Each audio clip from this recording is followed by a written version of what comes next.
Alright guys, I'm going to do a real quick video on how to create a three-dimensional pie chart.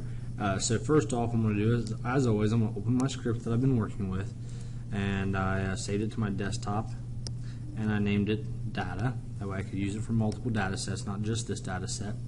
And remember, we have to run through these first series of commands to attach our data and get our data into R.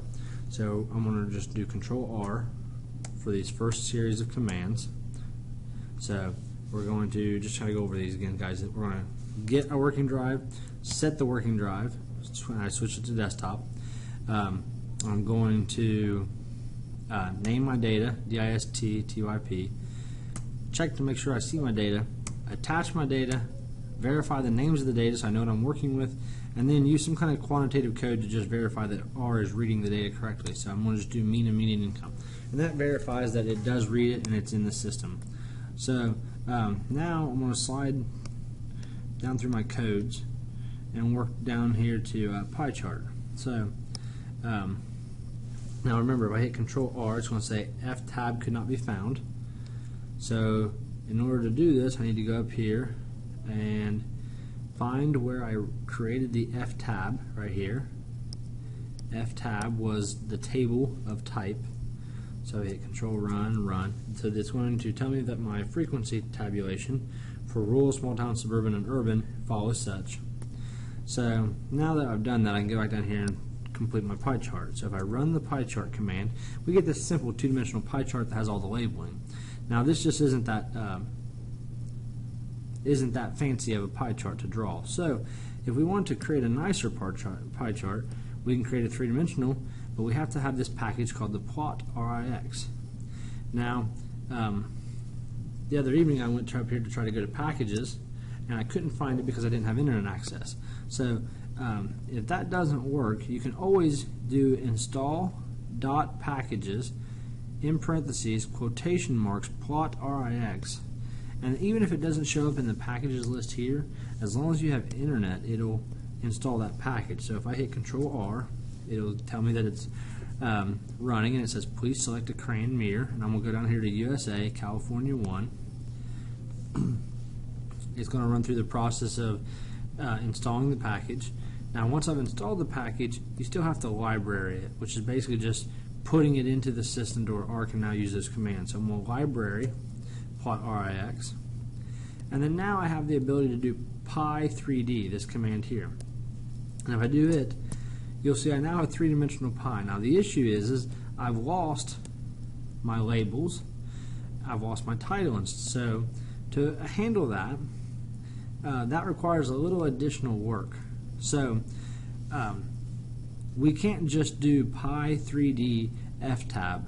The pie3d command doesn't allow us to just put in the data set and it does all the work for us. It's a little bit more complicated. So what we're going to do is we're going to make slices. I named it slices because it represents slices of the pie. And our slices are going to be 231, 200, 123, and 55. That represents our tabulations for our frequency table. So, and then we're going to make labels to put around it, and we'll name those labels rural, small town, suburban, and urban. The order in which you type in your labels has to match the order in which you type in your slices. So if you mix them up and type them in a different order, it will not draw the correct graph. And then we do pie3d. We're going to graph slices. That means these four quantities using the labels that I named LBLS. So we're going to name the labels LBLS. We're going to explode 0.1. Guys, I'll be honest with you, I have no clue what that does, but in my research on how to do this pie3d command, I found out that explode equals 0.1 must be in there. I have no idea what it's for though. And I'm going to title my pie3d the pie charter school types. So now if I run this code, it's going to tell me that slices was not found. That's because I forgot to run through these codes up here. So now I'm going to run through my slices code. So that tells the computer what slices, or what tells R what slices are. And then I'm going to run the labels command. Now I'll run the pie3d, and it's able to read all that. So then if I open it up, I now have a three-dimensional pie. I would assume that the explode 0.1 is the gap that's in between these pieces. So I think if we would have put explode equals 0 and run that, we would have a pie graph that has no gaps. Okay, so that is what that is. The explode 0.1 is the size of the gaps. So if we were to do 0.5, run, we should have larger gaps, which we do. Okay, so that's what explode is. Now that we know that, that makes me sleep better at night. So we're going to run the 0.1 just because it looks nice.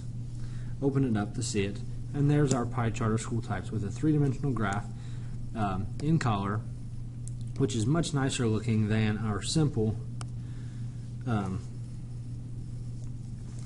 pie F tab original, which looks like this.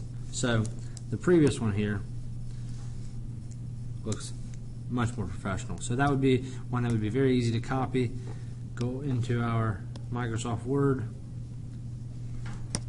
and then we could paste into a journal article or research for research purposes. So, all right, that's all I got for you in this video, guys. That should sum up all the Camtasia videos for R for a while now.